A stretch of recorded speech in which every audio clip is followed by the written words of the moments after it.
Hi everyone, thank you for joining me. Today we'll be discussing the basics of financial aid. When you were applying for college and financial aid, were you overwhelmed by the process? Were you worried that maybe your parents made too much money for you to be eligible for any aid? Financial aid is a resource that's available to help students while they're in school, and oftentimes it's even available to those individuals who may not think that they're eligible. When you're trying to balance paying for your tuition as well as your household income, money can get tight. We've all been there before when we've had to balance our bills with the money that we have left over. If you're in a situation where you need additional money, financial aid may be available to you to assist with those expenses.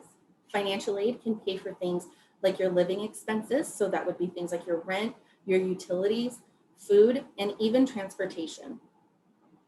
I've been a financial aid administrator since 2008, and I've administered aid at schools varying in different levels, starting all the way from the trade school level through the doctoral level.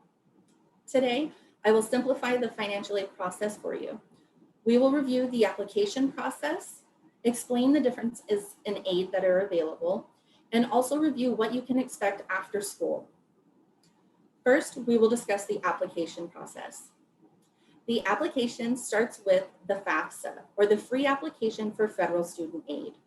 Free is a key word in this name. If you're ever completing the application and you're being asked to provide a payment, you are on a scam website that is not administered by the government.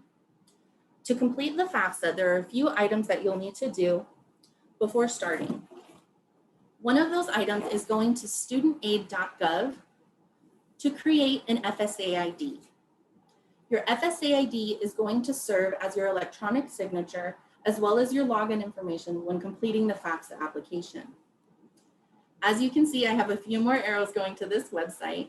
You will also complete your FAFSA application at this website and exit counseling, which we'll discuss a little bit later. And this website also has tons of information available if you're not sure what to do or what you want to borrow. So I would encourage you to visit this website. Again, it's studentaid.gov. Once you create your FSA ID, to create your FSA ID, you're going to need your social security number, a mobile number or cell phone number, and a valid email address that you have access to. Once you input this information, the government is going to go through a security verification process using your phone number as well as your email address to have you verify information. So it's important that you have access to them. I would encourage you to create your FSA ID early because it can take up to 72 hours for the Department of Education and the Social Security Administration to confirm your Social Security number.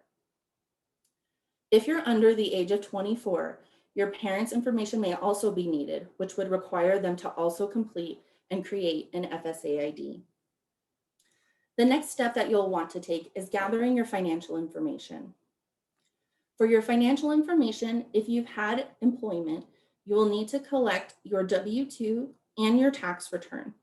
This information will be used in the application process, which we'll review in just a little bit. If you are under the age of 24, your parents will also need that same information, the W-2s and taxes, because their information will also be requested. You will also need to determine what school you would like to attend. If you're in the process of reviewing different schools, you have the option to list up to 10 schools on your FAFSA application, so no need to worry. Next, to actually complete the application, you need to ensure that you have enough time to complete the application. Typically, it takes about 30 minutes, but can take longer depending on the complexity of your financial information. To complete the application, again, you'll go to studentaid.gov. Once you start the application, it will request your demographic information. So this is going to be information like your name, date of birth, social security number, and then it will move on to your financial information. You'll then be prompted and asked if you want to use the IRS data retrieval tool. The IRS data retrieval tool takes your information from the IRS database and transfers it over to your FAFSA so that you don't have to manually enter the information, and it also ensures that all of the accurate information was entered. This step can save you so much time. So if you're prompted and eligible to use it, I would encourage you to do so.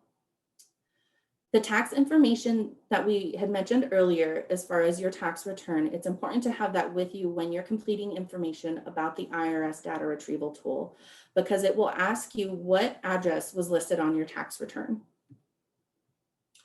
If you're under the age of 24, the application will also ask for your parents' information, and they will have to enter the same information for themselves to get access to the IRS database. Next, you'll be asked to answer some household information, as this can impact your family's finances. Once you answer the questions regarding how many people are in your household and your number in college, you're now ready to submit. When you submit, you verify all the information that you entered is accurate and submit the application. It typically takes about 72 hours for your school to receive the information, and during that time, you'll receive an email from the Department of Education containing your student aid report, or SAR. And what this is a document that details what aid you may be eligible for. Now that you know how to apply for aid, we'll discuss what aid may be available to you. The types of aid that are available are typically classified as free money or grants and loans. So the reason we call grants free money is because there is no repayment required for them. So the most common grant that people are familiar with is the Pell Grant. The Pell Grant is a federal grant that is available to students who demonstrate need or are low income. This information will be determined by your financial aid administrator. And again, that grant does not require repayment. The next available option are state grants. Now, eligibility for state grants can vary from state to state and may require different application processes. Unfortunately, Arizona doesn't offer a state grant, but in the future, if you live in a different state and pursue your education at a later time, I would encourage you to research the information. The next type of free money or grants available are scholarships. Now, scholarships can be available through your desired university or college, or even possibly through a private party. So if you're pursuing scholarships with your college or university, it's important to visit their financial aid homepage. This page will often contain links that will direct you to applications and the requirements to apply for those scholarships. Most scholarships require you to write an essay or possibly even submit a project.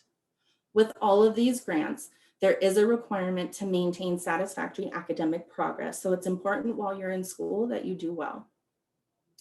The next type of aid available are loans. Now, loans are different than grants because they do require repayment. Typically, loans are classified as being federal or private, and we'll discuss that a little bit further.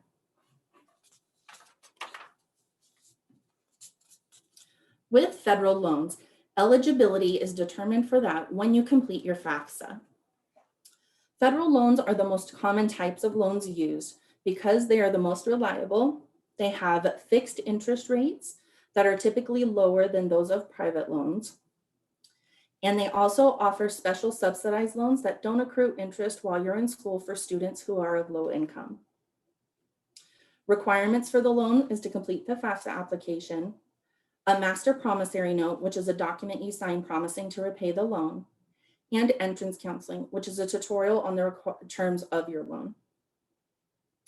Next, for private loans, those are loans that are offered through lending institutions like your bank. So they would be from places like Chase, Bank of America, or even Wells Fargo. Typically, they require you to complete a credit check, which is different from federal loans. These loans are good options for students who aren't eligible or for students that just decide they don't want to borrow a federal loan. They typically have higher interest rates and can often be a variable rate. So that means that it'll adjust during the time of your loan until it's paid off. Repayment may also begin while you're in school.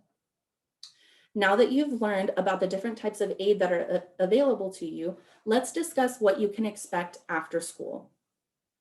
When you graduate or leave school unexpectedly, your financial aid office will ask you to complete exit counseling. Exit counseling reviews the terms of your loan, can provide you with what your estimated payments will be, and also provides you with your loan servicer's information. Exit counseling is going to be completed at studentaid.gov. Like I said, that website's our best friend and you'll use it many times. The next thing that you can expect is a grace period. So if you borrowed loans while you were in school, repayment of those loans is deferred for 6 months to allow you time to establish yourself. Many times when students leave school, if they're graduating, they're trying to get on their feet, or if you left school unexpectedly, it's possibly for a personal reason. The grace period allows you some time to get stable. If after that grace period, you're still not able to make your payments, I strongly encourage you to contact your loan servicer, who is the company that's going to be responsible for collecting your loan. Many times loan servicers can work with you to either defer your loan repayment for an extended time, or even possibly offer you the options of making payments as low as $5 per month. I always encourage all of my students to contact their loan servicer, so I will encourage you to do the same. With that, I know it can be scary if you're not able to pay a bill and you have to call the person responsible for collecting that bill. Loan servicers are there to help you. So even if it's just establishing contact with them, call them so that they can provide you with options. If you're unsure of who your loan servicer is, you can access that information by logging in on the studentaid.gov website, or you can actually go to a different website called the National Student Loan Database, also located at nslds.gov. Let's review what we've discussed today. We've reviewed that financial aid is a resource available to assist students, even to individuals who may not think they're eligible. Today, we discussed how to apply for financial aid, starting with creating your FSA ID and gathering your financial information. Secondly, we reviewed the different types of aid that are available. We reviewed gift aid, which consists of grants and scholarships, as well as loans that are comprised of federal and private loans. Lastly, we discussed what you can expect after school. After school, you may be requested to complete exit counseling, which is going to give you more information about your loan and estimated payments, as well as your grace period. You'll have your grace period, which means that you won't have to make payments for 6 months. And lastly, your loan servicer, who is the company that is responsible for collecting the debt of your loan.